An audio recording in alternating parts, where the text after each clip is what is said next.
ஒன்றியத்துல பாஜக அரசு அமைஞ்சா என்னவெல்லாம் நடக்கும்னு நாம் எச்சரித்ததெல்லாம் இப்போ நடந்துகிட்டு இருக்கு. இந்தி மொழியை கட்டாயமாக்குறது, சமஸ்கிருதம் மேல இருக்கக்கூடிய பற்றால நாம சொன்னதை உண்மையாக்கி இருக்கு.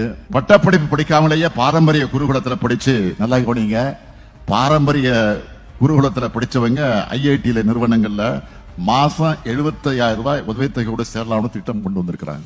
RSS அமைப்பை முன்னிலைப்படுத்துவாங்கன்னு சொன்னோம். இப்ப நாட்டோட பிரதமர் விடுதலை நாள் உரையில RSS குழந்தை பேசி இருக்கிறாரு. அரசு வெளியிடக்கூடிய படங்கள்ல விளம்பரத்துல ஆனால் காந்திக்கு மேல சர்வார்கர் படம் இன்னைக்கு இருக்கு. இதுதான் இன்றைய அவல நிலை. அமலாக்கத்துறையை வச்சு தங்களுக்கு ஒத்துவராத எதிர்கட்சிகளை மிரட்டுவாங்கன்னு சொன்னோம். தொடர்ந்து நடத்துறாங்க, பாத்துக்கிட்டே இருக்கணும். இன்னைக்கு அமைச்சராக இருக்க நம்முடைய பெரியசாமி வீட்டுல ரெய்டு நடத்துறாங்க. உறவினர் வீட்டுல ரெய்டுன்னு ஓடி வந்து கூட்டணியில சேர்ந்து நாங்க என்ன பழனிசாமியா எங்களை மிரட்டு நினைச்சவனதான் இப்ப மிரண்டு போயிருக்காங்க. இதை விட மோசமான அணுகுமுறை எல்லாம் பார்த்த இயக்கம் தான் திமுக. நெருப்பாற்றில நீந்தியே பிழைக்கப்பட்டவங்க நாங்க.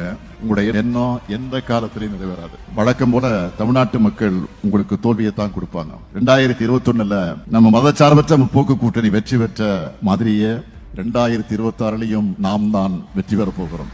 திராவிட மாடல் 2.0 ஆட்சியில இந்தியாவுக்கே வழிகாட்டக்கூடிய அளவுக்கு சாதனைகளை செய்வோம். அதுக்கு துணையா தோழர்கள் என்றைக்கும் இருக்கணும் நான் கேட்டுக்கிறேன். கம்யூனிஸ்டுகள் களத்தில் இறங்கினா எப்படிப்பட்ட வெற்றியை வசமாகும். திமுகவினர், கம்யூனிஸ்டுகள், நம்ம கூட்டணி கட்சியினர் ஆகியோருடைய உழைப்புக்கு முன்னாடி எப்படிப்பட்ட சதி செயல்களும் நிற்கக்கூட முடியாது. ஜனநாயகம் வெல்ல களம் நிற்கும் அத்தனை தோழர்களுக்கும் என்னுடைய ரெட் சல்யூட்.